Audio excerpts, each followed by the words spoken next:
I think the forming and breaking of the great bubbles are really the only thing that really matters in equity management. The rest of the time, show up, keep your nose clean, make a point or two, lose a point or two. It doesn't really matter. But once in a blue moon, typically every 20 years, but more recently, a little more frequently than that, you have these bubbles. They form over a number of years, they dominate everything, and then they break, and once again, they dominate everything. It really does matter.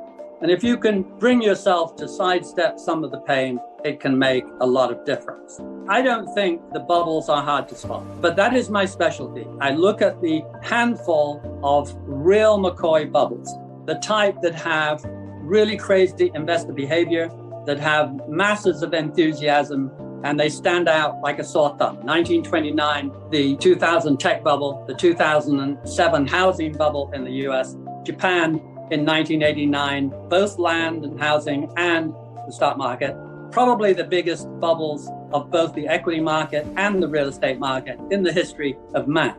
So they are the real McCoy. And then there's an interesting almost case of 1972, the Nifty 50. It didn't go quite as high. It wasn't quite as silly, but it was on the cusp of oil crises and so on, so that it went down a whole lot. It went down every bit as much as some of the others. A 62% decline adjusted for inflation in 1973-74, still the biggest decline since the 1930s. So that's my universe. And here we are. We have checked off all of the indicators that are unique to those handful of events. Crazy behavior, check, check. The Bitcoins of the world and the cryptocurrencies, the meme stocks of the AMC GameStop variety. I could even add my QuantumScape, and very rapid acceleration the prior year in 2020, where the NASDAQ more than doubled in the year. And even from the beginning, pre-COVID, was up almost 60%. Up almost 60% despite a huge wipeout from COVID. So rapid acceleration is a characteristic you have to see. Crazy behavior you have to see. And then there is a unique and special case, and that is on the upside, and that's important. On the upside, the blue chips start to win. And the stocks with very high volatility that normally go up 1.5 or 2 times the blue chips, they don't even get the sign right, and they start to go down. 1929, the specs, the really crazy stocks went down all year. Little known fact, but they did. The day before the crash, they were down 30% as an index. Nothing like that happened again until 1972. 1972, in the Nifty 50, the S&P went up 17 and the average big board stock went down 17, so that I could remember it forever. Symmetry. Nothing like that happened again until 2000. And then in 2000, in the tech bubble, the dot-coms peeled off in March and really collapsed. And then through the summer, the junior growth, the medium growth, and then finally the senior growth all peeled off. And by the early fall, most of them were down 50%. And some of the dot-coms were down a lot more. But the S&P was unchanged, which meant that the 70% that was not growth had gone up 18%. So the S&P blue chips had gone up 18, and the growth and the NASDAQ and the dot-coms had taken a very big hit. That is absolutely classic. Now, starting early last year, one by one, the various most speculative groups that had done brilliantly in 2020 started to do badly. These great bubbles have nothing to do, very, very little to do with the underlying reality. That started in 2020, December. And then the meme stock started March, April, and Bitcoin, April, May, June, and so on. And then one by one, most of the advanced techie stocks started to come down. And ARK peaked out a couple of months later and has, of course, declined 75%. ARK is a whole portfolio of 25 growth stocks that often have no earnings, but do have, at least in the portfolio manager's belief, huge prospects. But that kind of stock is very vulnerable to a loss of confidence. And therefore, it started the decline pretty early and continues today right into the teeth of the seller. So this market has been proceeding eerily like 2000. And I think phase one, superficially, you have a 2000 tech bubble. Horribly overpriced, much too much enthusiasm, huge buy-in by individuals, fueled by a massive program of cash distribution associated with COVID bailout. A lot of that found its way into the stock market. So this was sensational. So that's phase one. Phase two, which I really worry about, is this whole thing morphing into what I call the 1970s. Underlying inflation as an everyday topic once again. It may not be spiking. In the 70s, it came and went. It was always part of the background discussion.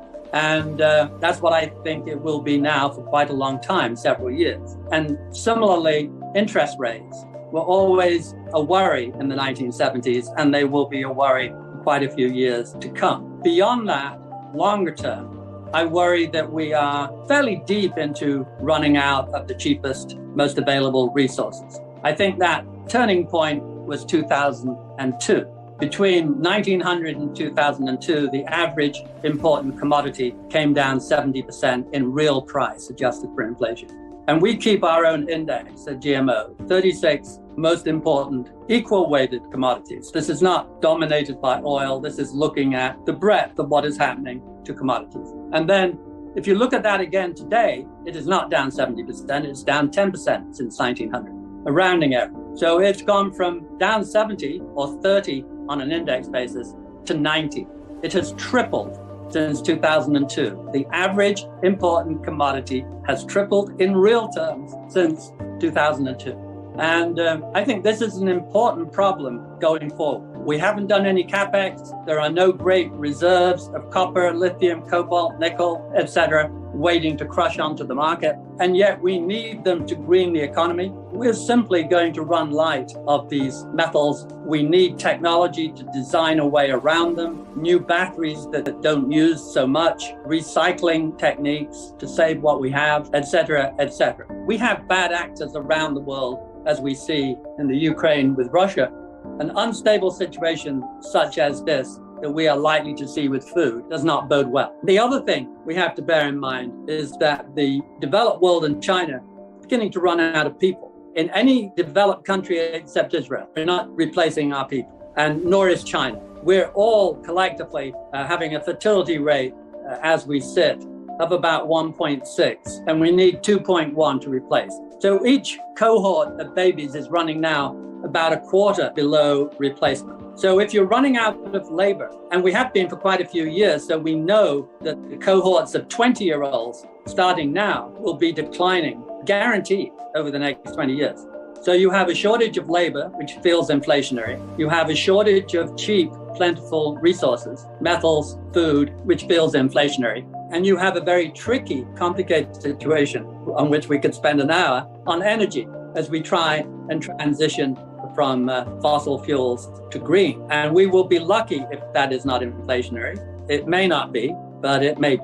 So all in all, we face some very intractable inflationary problems that we have not faced. It's one thing squeezing your labor for the odd 5 or 10 years. We've been squeezing our labor since 75. That's 25, 35, 47 years. And a lot of that is not profitable in any way. They are losing the ability to be healthy, viable members of the economic society, some of them. And if you look at the growth rate of the US economy, yes, it's had a very flashy top 10%. The FANGs are brilliant enterprises, probably a better handful of companies than we ever had at any time before in terms of their unique ability to move fast and make new ideas. But if you look down, further down the system, you find the level of new enterprises undertaken in the US is way down. The number of people in companies 1 or 2 years old is half of what it was in the 1970s as a per capita basis. We're simply not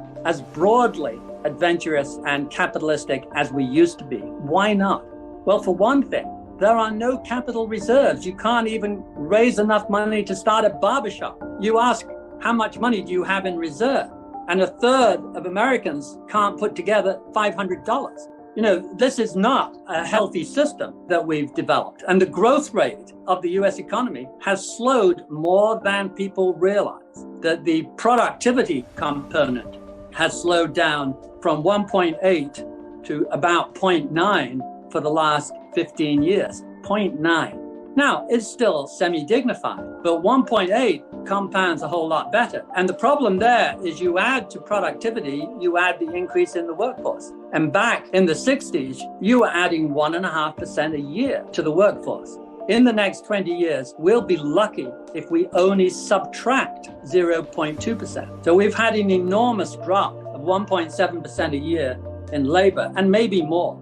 And we've had a pretty steady drop of 0.9% in productivity. This is indicative that all is not healthy. And I think the central poison to the system is a blinding increase in inequality.